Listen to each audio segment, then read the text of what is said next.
नाही, आता त्यांनी ते कसल्या आधारावर म्हटलं मला माहीत नाही, पण जेव्हा न्यायालयीन प्रक्रिया सुरू असते तेव्हा न्यायालयाच्या निकालाची प्रतीक्षा करावी लागते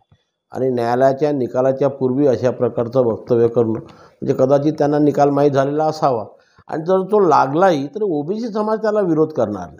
कारण यापूर्वी जेव्हा दोनदा मराठा समाजाला ओबीसीच्या व्यतिरिक्त 50% वर आरक्षण देण्याचा निर्णय राज्य सरकारने घेतला तेव्हा कुठल्याही ओबीसी माणसाने त्याला विरोध केलेला नाही आणि आजही संपूर्ण ओबीसी समाज याशी सहमत आहे की मराठा समाजाला आरक्षण मिळावं,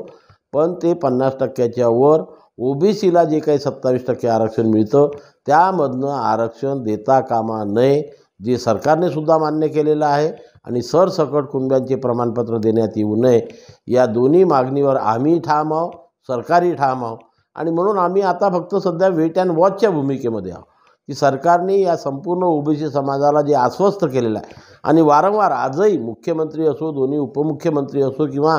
राज्य सरकारमधले इतर मंत्री असो, वारंवार सांगतात की मराठा समाजाला आरक्षण देण्याकरता सरकार कटिबद्ध आहे.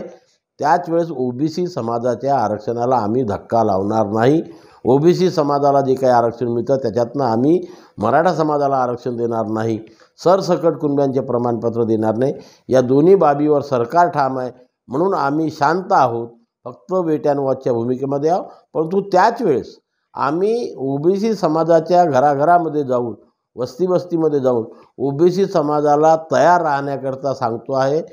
की ज्या दिवशी आपल्या संविधानिक अधिकारावर गदा आणण्याचं काम सरकारकडून केल्या जात आहे किंवा होणार आहे, असं ज्या दिवशी आमच्या ओबीसी समाजाच्या लक्षात येईल त्या दिवशी या राज्यातील 60% ओबीसी घराघरातून बाहेर पडेल व आपल्या संविधानिक अधिकाराचं रक्षण करेल. याकरता समाजाला आम्ही सज्ज ठेवत आहोत.